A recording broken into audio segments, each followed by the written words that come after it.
करता था। यानी सत्संग से किस तरह से जीव की जिंदगी परिवर्तित हो जाती है। अब नित्य प्रति उसका चोरी करने का काम था। जब ये चोर चोरी करता था, धीरे धीरे समय गुजरता गया और ये चोर वृद्ध हो गया। जब ये चोर वृद्ध हुआ, अब इसको लगा कि मेरा अंतिम समय है, मैं दुनिया से जाने वाला हूं। तो इसने अपने पुत्र को बुलाया, बेटा जब मैं दुनिया से चला जाऊंगा, अभी तक मैं तुम्हारा चोरी करते हुए भरण पोषण करता हुआ चला आया हूं, तो आप अपने बच्चों का भरण पोषण कैसे करोगे? अब वो चोर का बालक है, बोला पिताजी चोरी करके करूंगा। बोले बेटा अगर चोरी करके अपने बच्चों का भरण पोषण करोगे तो मेरी दो बातें याद रखना। बोले पहली बात, किसी साधु की सन्निधि में मत जाना, साधु के पास मत जाना। बोले दूसरी बात, कहीं पर भागवत कथा या सत्संग चल रहा हो तो उस रास्ते से भी मत जाना। एक दिन देखा रास्ते के किनारे पर कहीं सत्संग चल रहा है। जब सत्संग चल रहा था, चोर वहां से निकला, कान में उंगली लगाई और देखता हुआ चला गया। अगला दिन हुआ, उस चोर के पुण्य उदय हुए। अब इसने मन में विचार किया, पिताजी ने ये कहा था कि कहीं सत्संग में न जाना, कान में उंगली लगा के निकलना। अरे मैं एक दिन तो निकल गया, ये इतने सारे लोग बैठे हैं, ये सब पागल तो हो नहीं सकते। आज मैं सत्संग जरूर सुनूंगा, पिताजी की बात नहीं मानूंगा। अब वो रात को चोरी करने जा रहा था, रात में सत्संग चल रहा था, पीछे जाकर के बैठ गया। और जब वो पीछे जाकर के बैठा, सत्संग चलने लगा, पूरा सत्संग सुना। अंत में गुरुजी ने एक बात कह दी कि गुरु बिन भवनिधि तरहि न कोई, गुरु बिन भवनिधि तरहि न कोई, गुरु बिन भवनिधि तरहि न कोई, गुरु बिन भवनिधि तरहि न कोई, जो बिरंच शंकर सम होई, जो बिरंच शंकर सम होई। गुरुजी बता रहे थे कि प्रत्येक व्यक्ति का दूसरा जन्म होना आवश्यक है। पहला जन्म माँ के गर्भ से होता है और दूसरा जन्म गुरु के गर्भ से होता है। इसलिए हम द्विज कहाते हैं। अब इस चोर ने विचार किया, सब लोगों ने तो गुरु मंत्र ले लिया, मैं बाकी रह गया, मैंने तो गुरु मंत्र लिया ही नहीं, मुझे भी गुरुजी से गुरु मंत्र लेना चाहिए। अब जैसे गुरुजी व्यासपीठ से उतरे, अब इस चोर ने जाकर के गुरुजी के पैर पकड़ लिए और लोगों ने ये बता दिया, गुरुजी ये है ना, ये चोर है, इसका पिता भी चोर था, ये भी चोर है, इसको गुरु मंत्र मत देना। अब उसने पैर पकड़ लिए और जैसे ही पैर पकड़े, कहा गुरुजी मेरा कोई गुरु नहीं है, मैं आपको गुरु रूप देखना चाहता हूं, मुझे आप शिष्य बना लीजिए। गुरुजी बोले बेटा मैं तुम्हें शिष्य बना लूंगा, लेकिन मेरी एक शर्त है। बोले क्या शर्त है? बोले शर्त यह है कि आपको चोरी छोड़नी पड़ेगी। चोर कहने लगा गुरुजी चोरी के द्वारा तो मेरे बच्चों का भरण पोषण होता है, मैं चोरी नहीं छोड़ सकता और आपको गुरु मंत्र भी देना पड़ेगा। दुष्ट तो दुष्ट है, चोरी भी छोड़ूंगा नहीं, गुरु मंत्र भी आपको देना पड़ेगा। अब गुरुजी तो फंस गए। गुरुजी ने कहा ठीक है भैया चोरी करना, लेकिन एक बात मेरी जरूर मानना। बोले एक नहीं और सारी बात मानूंगा, चोरी को छोड़ करके सारी बात मानूंगा। बोले तो ऐसा करना बेटा, चोरी करना लेकिन सत्य बोलना, चोरी करना सत्य बोलना। उसने एक संकल्प ले लिया, गुरुजी ने गुरु मंत्र दे दिया। अब ये चोर उस दिन देरी हो गई सत्संग में, 2 बज गया। मन में विचार किया अब चोरी करने कहीं दूसरे गांव में जाऊंगा तो लोग मुझे देख लेंगे, आज कहीं दूसरी जगह चोरी नहीं करूंगा, अपने राजा के महलों में चोरी करूंगा। जब ये विचार किया राजा के महलों में चोरी करूंगा, इधर राजा अपने मंत्रियों की परीक्षा ले रहा था। राजा ने अपने तिजोरियां, अलमारी और दरवाजे खोल रखे थे और राजा चोर के वेश में उस गली में घूम रहा था। राजा चोर के वेश में गली में घूम रहा है। इधर से ये चोर गया, उधर से राजा आया, दोनों की मुलाकात हो गई। चोर ने पूछा कौन हो तुम? अब राजा बोला आप कौन हो? बोले मैं चोर। तो राजा ने कह दिया मैं भी चोर हूं। भैया आज तक मैं अकेली चोरी करता था, अब 2 लोग हो गए।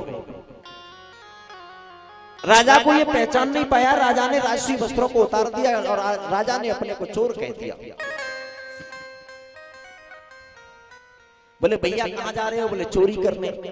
बोले कहां चोरी करोगे? बोले आज देरी होगी, अपने राजा के ही महल में चोरी करेंगे। ये चोर राजा से ही कह रहा है, राजा के महल में चोरी करेंगे। राजा बोला ठीक है मुझे भी ले चलो। अब आगे आगे चोर और पीछे पीछे राजा। वहां देखा तो दरवाजा खुला हुआ था।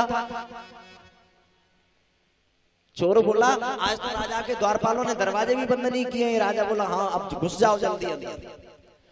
बोले एक बात बताओ भैया, राजा से चोर कह रहा है, एक बात बताओ तुमने पहले कभी चोरी की है या पहली बार चोरी की है? राजा बोला भैया पहली बार चोरी करने आया हूं, मैंने कभी चोरी नहीं की। तो बोले चोरी की मोरी आपको पता नहीं होगा, आप दरवाजे पे खड़े हो जाओ, मैं अंदर जा रहा हूं। राजा को दरवाजे पर खड़ा कर दिया और चोर अंदर घुसा। राजा का जहां खजाना रखा हुआ था, जैसे ही अंदर बढ़ा तो देखा वो अलमारी भी खुली हुई पड़ी थी। चोर बोला इसमें आज मेहनत भी नहीं करनी पड़ेगी। अब चोर अंदर घुसा, उस अलमारी में देखा सोने के 3 हार रखे हुए थे। अब चोर मन में विचार कर रहा है हम 2 चोर हैं, हार 3 हैं, अब तीनों काहे को चुराओ? राजा के 2 हार चुरा लिए। बोले तीनों चुराओगे तो 1.5 करना पड़ेगा, एक को आधा करना पड़ेगा, राजा का भी नुकसान हो जाएगा, हमारा भी काम चल जाएगा। तो उसने 2 हार चुराए और लेकर के दरवाजे पर आ गया। जैसे ही दरवाजे पर आया, जब दरवाजे पर आया राजा ने पूछा भैया चोरी हो गई? हाँ। क्या मिला चोरी में? बोले 2 हार। राजा को तो मालूम था हार 3 थे। बोले क्या 2 ही हार थे उसमें? बोले नहीं नहीं भैया हार 3 थे। बोले फिर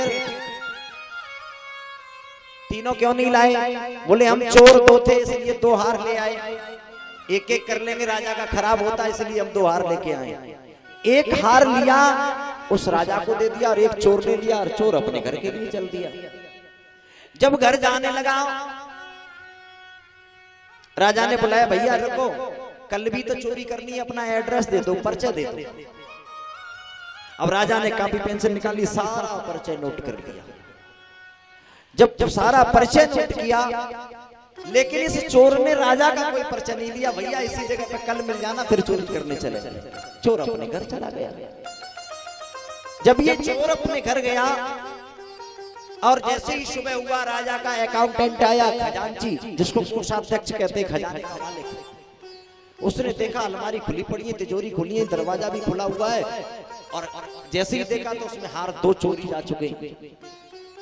अब इस खजांची ने सोचा चोरी तो हुई है, इस हार को मैं चुरा लूं। उसने उठाया अपनी जेब में रख लिया और हल्ला कर दिया कि राजा के महल में चोरी हो गई, राजा के महल में चोरी हो गई, राजा के महल में चोरी हो गई। राजा ने खजांची को बुलवाया, क्या गया है चोरी में? बोले 3 हार। उसको मालूम नहीं था ये चोर राजा भी शामिल था चोरी में।